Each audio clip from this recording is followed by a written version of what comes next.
On passe maintenant à la lecture de la page 15 de la lettre Ra. On a 12 exemples, on va essayer de les lire.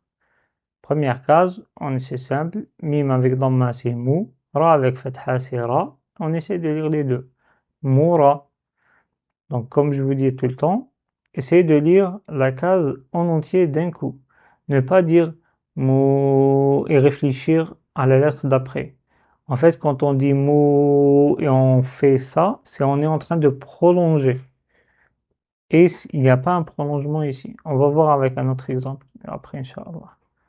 Donc, on doit réfléchir dans la tête, refaire dans la tête plusieurs fois. Ensuite, lorsqu'on est sûr, ou à peu près sûr, on dit le mot. Donc, le mot ici, c'est Moura. Vous pouvez ensuite vous amuser un petit peu et vous pouvez ajouter des accents. Par exemple, ici, vous pouvez ajouter Shadda ici. Moura. Moi, ce que je vous conseille, par exemple, de faire, on a vu prolongement, ajouter un alif. Là où il y a un fatha, ajoutez un alif après. Et regardez ce que ça va donner. Donc là, ça donne Moura. Avant, ça donnait Moura. Et après, ça donne Moura. Ensuite, 2. Ra avec kasra ri. Ra avec dhamma rou. On dit ri rou. Et comme je vous ai dit, le ra avec kasra se lit d'une façon moins grave que le ra avec fatha et le ra avec dhamma. Le ra avec fatha on dit ra, le ra avec dhamma on dit rou, mais le ra avec kasra on dit pas ri, on dit ri. Ensuite, le 3. Le 3, donc on a cette lettre c'est ba, avec fatha ça donne ba. Ensuite, ra avec fatha et shadda. Si vous avez des difficultés, vous pouvez effacer soit shadda, soit la décomposer en 2 lettres. Parce que Shadda, on a vu, dit que c'est 2 lettres. C'est quelle lettre Shadda? Donc, c'est une lettre avec l'accent sukun. Et quelle lettre? C'est la lettre avec laquelle est dessinée Shadda. Ici, en l'occurrence, la lettre Ra. Donc ici, cette lettre Ra avec sukun, elle est ici, entre le Ba avec Fatha et le Ra avec Fatha. Et on peut écrire là, décomposer Ba avec Fatha, ensuite Ra avec sukun, ensuite Ra avec Fatha. On lit Barra, Barra. Et quand je suis sûr, je me suis habitué, je lis les 2 syllabes d'un coup. Et je lis Barra, Barra, Barra. Voilà la case 3. La case 4, c'est la même chose. On remplace la première lettre qui était Ba ici avec la lettre Mim. Et donc au lieu de dire Barra, on dit Ma, Marra. C'est la case 4. Marra. Ensuite, la case 5, c'est facile. On a les 3 lettres qu'on a vues. Ba, Mim et Ra. Ba avec Kasra, c'est Bi. Mim avec Fatha, c'est Ma. Ra avec Fatha, c'est Ra. Et on dit Bi, Ma, Ra. On le dit à la tête. En tête, on fait ça à voix basse. Et une fois qu'on a décidé que c'est ça les lettres, que sont ça les accents, je le sors d'un seul coup. Le but, c'est pas de le sortir assez rapidement ou vite. Le but, c'est ne pas de lire Bimara. Non, c'est pas ça le but. Le but, c'est d'avoir une fluidité, une lecture avec une vitesse constante, lente, mais constante. Et sans arrêt entre les lettres. Et on lit du coup Bimara.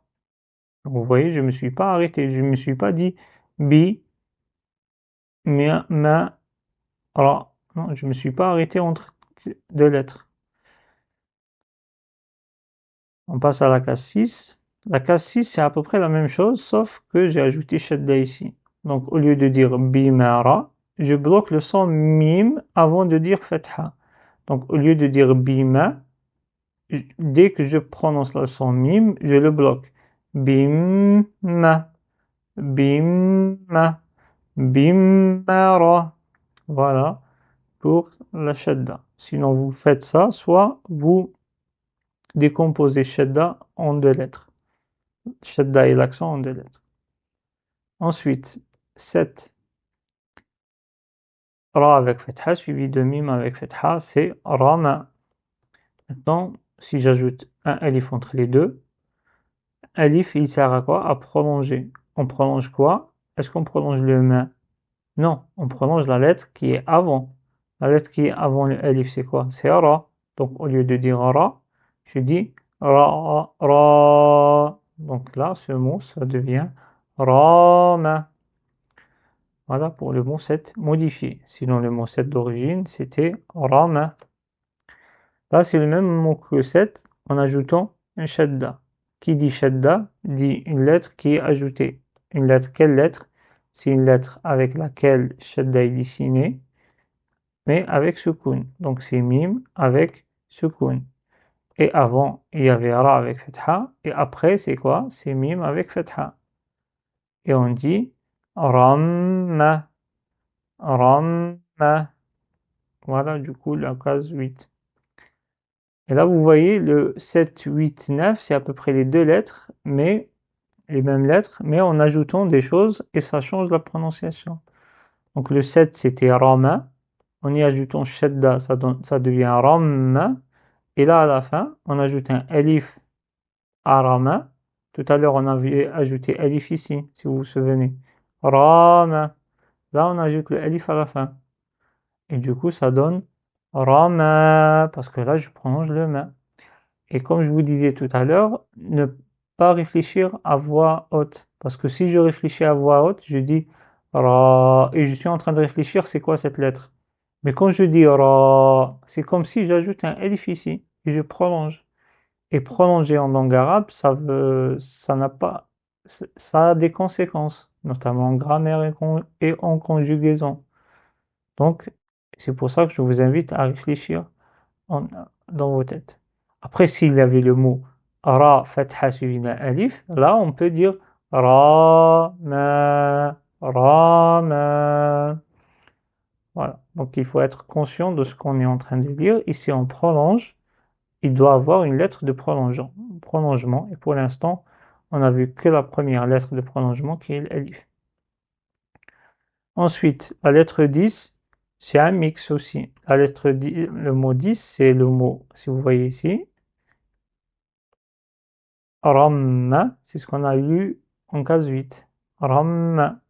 Ensuite, ma à la fin. On dit ramma et on ajoute le ma. Ça, c'est le premier syllabe, deuxième syllabe. On dit ramma, ma.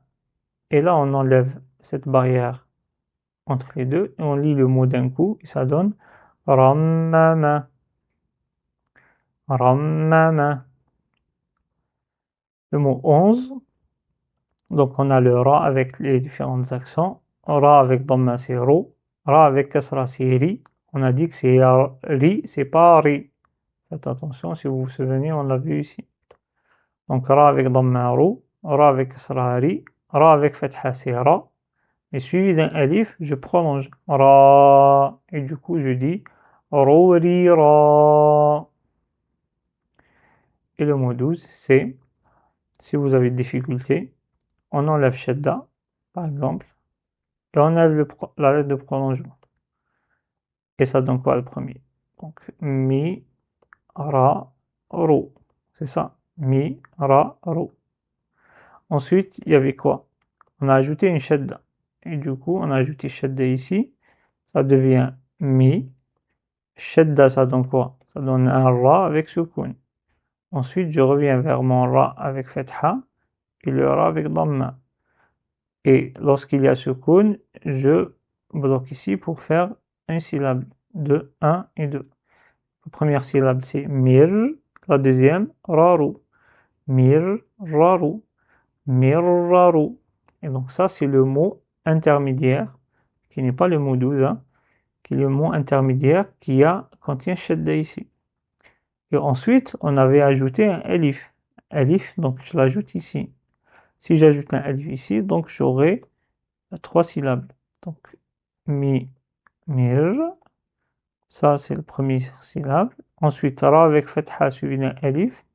Ça, c'est le deuxième syllabe. Ensuite, le ra avec dhamma qui est à la fin. Le premier syllabe, c'est mir. Le deuxième, c'est ra. Je prolonge. Et le troisième, c'est ro. Mir, ra, ro. Et là, je fais tomber la barrière entre le premier et le deuxième syllabe et ça donne mirra. C'est pas mirra. C'était le premier cas. Quand il n'y avait pas d'alif. Mais quand il y a alif, je prolonge. Mirra, ro. Et à la fin, je lève cette dernière barrière et ça donne mirraru. Voilà du coup pour l'exercice de lecture de la page 15.